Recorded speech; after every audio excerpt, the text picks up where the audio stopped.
I love like really high adrenaline calls, so like aggressive dog calls, animal rescues, like dogs on the highway, that kind of stuff. Anything that's really gonna get your adrenaline pumping, or that you were literally just sitting there typing a report and now you're getting called to like, there's 2 dogs at large chasing after somebody, kind of just kicks in that fight or flight, and it's just really fun. It's a pretty good shock. Okay. I mean, she was sitting right there. So she got bitten in the left ankle. Oh yeah, I see it. Early wound, she said. Okay. She fell and hit her head too.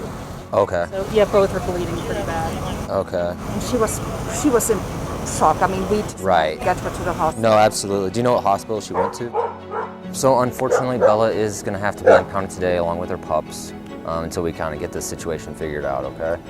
I'll explain more of it whenever I'm actually issuing the charge, but in the meantime, I need your driver's license or photo ID. People that just start working here, the first thing I always say is learn your laws. Definitely know your city, county, and state laws and ordinances. If you don't know the laws that you're supposed to be enforcing, you're not going to do very well. It's a lot of paperwork. I didn't understand how much paperwork there would be and how much time we actually have to spend on it, how important it actually is. I'm reminded of that almost on a daily basis.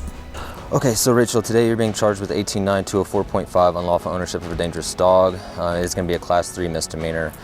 Defendant was in possession and or keepership of Bella, who attacked / bit a person, resulting in bodily injury.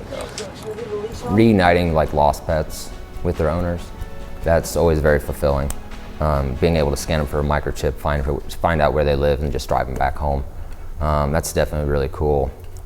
I mean, I think a lot of people do think that this job is like going out and catching dogs, and there's a whole lot more to it. It requires a lot more like mental strength.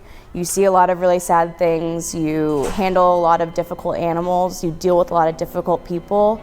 So just make sure that you have the personality type for that, and I mean, you're good to go. That's stuff that I love. I love difficult conversations. I love people who get abrasive with me. I like it. So yeah. Having to impound a dog that's bitten a person or killed another animal, knowing or having a pretty good feeling that family is probably not going to see their dog again. That's probably my least favorite. You guys have all my stuff, so... Okay, I'm charging you for having your dogs out and attacking another dog. You can adjudicate it in court. I'm not going to adjudicate it with you right now, but I'm going to need your ID. It's going to be a lot of chaos at first. If you're having difficult compartmentalizing or having difficulty getting through something, we've all been there. We all know what you're going through, so you can always talk to anyone here about what you're feeling or what your thoughts are, because it can be very difficult sometimes, but we're a team and we're here for each other. Thankfully, there's no injuries. Okay. But he does want to sign a complaint, which means you will have a court date. I'm not taking your dogs or anything, but yeah.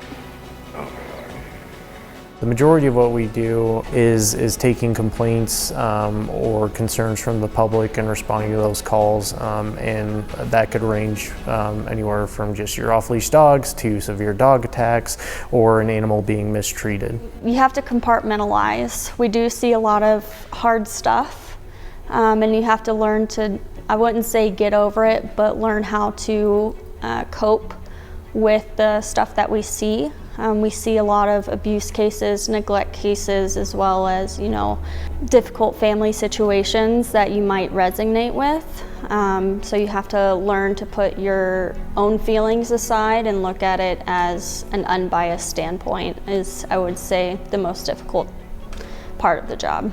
It doesn't have to be some huge animal cruelty case where we're saving an animal from a bad situation. It could be something small, like this dog got out and their owner's been worried sick about them, and we were able to find the dog and get them back to their owner and help them out. Those are my favorite parts of this job, is having that positive impact. It gives a voice to the animals. So, animals can't talk, so you're out there helping the animals who can't voice their concerns or voice their pain or do anything, so you give them the voice that they need to help them live their happy life.